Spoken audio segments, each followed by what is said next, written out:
नमः शिवाय भक्तगण। आज मैं सबरीमाला मंदिर के बारे में चर्चा करने जा रहा हूं।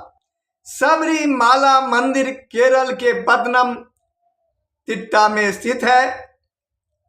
इस मंदिर में भगवान अयप्पा की पूजा की जाती है। यह मंदिर केरल के पश्चिमी घाट में पेरियार टाइगर रिजर्व के भीतर सबरीमाला पहाड़ी पर स्थित है। यह दुनिया के सबसे बड़े तीर्थ स्थलों में से एक है। यहां प्रत्येक वर्ष लाखों श्रद्धालु आते रहते हैं।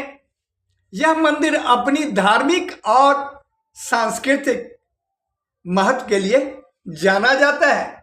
भगवान अयप्पा के जन्म के बारे में ऐसी मान्यता है कि जब समुद्र मंथन हो रहा था तो उस समय भगवान विष्णु ने मोहिनी रूप धारण किए थे। उनके मोहिनी रूप को देखकर भगवान शिव मोहित हो गए थे। इसके बाद भगवान शिव और विष्णु भगवान के मोहिनी रूप दोनों के मिलन से भगवान अयप्पा का जन्म हुआ। फिर भगवान अयप्पा को पंपा नदी के किनारे छोड़ दिया गया। पंपा नदी केरल राज्य में बहती है। पंडालम के राजा राजशेखर ने पंपा नदी के किनारे से भगवान अयप्पा को अपने घर ले गए, क्योंकि उनको कोई संतान नहीं था, और अपने घर ले जाकर उनका पालन पोषण करने लगे। कुछ समय बीत जाने के बाद राजा राजशेखर की रानी ने एक पुत्र को जन्म दिया। इसके बाद रानी भगवान अयप्पा से जलने लगी। वह चाहती थी कि उसी का बेटा सिंहासन का उत्तराधिकारी बने। इस कारण से मंत्री की सलाह पर रानी ने बीमार होने का झूठा मूठा नाटक किया। फिर मंत्री ने राजा राजशेखर से कहा कि रानी को ठीक करने का एकमात्र तरीका है बाघिन का दूध लाकर उनको पिला दिया जाए। इससे उनके पेट का दर्द ठीक हो जाएगा। रानी चाहती थी कि अयप्पा जब जंगल में दूध लाने के लिए जाएगा तो वहां शेर उसको मार देगा। इसके बाद उसका अपना बेटा सिंहासन का उत्तराधिकारी आसानी से बन जाएगा।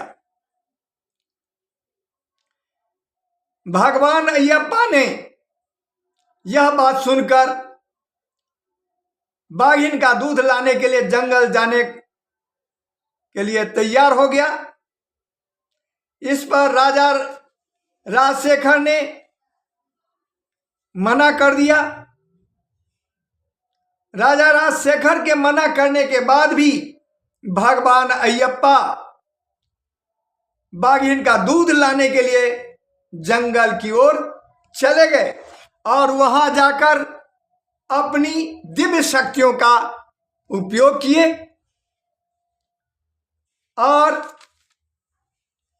बाघिन का दूध लेने के बाद महिषी राक्षस का वध कर दिए। फिर बाघिन पर सवार होकर अपने महल लौट गए। भगवान अयप्पा के इस दिव्य रूप को देखकर मंत्री और रानी अपनी गलती स्वीकार की। भगवान अयप्पा ने अपने पिता को सबरी पहाड़ी पर एक मंदिर बनाने को कहा। फिर वे स्वर्गलोक चले गए। इसके बाद राजा राजशेखर ने सबरी मंदिर का निर्माण कराया। फिर भगवान परशुराम ने अयप्पा की मूर्ति बनाई थी।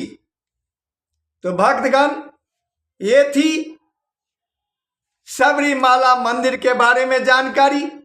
अगर मेरा वीडियो पसंद आवे तो मेरे चैनल को लाइक एवं सब्सक्राइब करें, साथ ही अपने साथियों को भी शेयर कर दें। अगले वीडियो तक के लिए आपसे विदा चाहता हूं। जय श्री कृष्ण।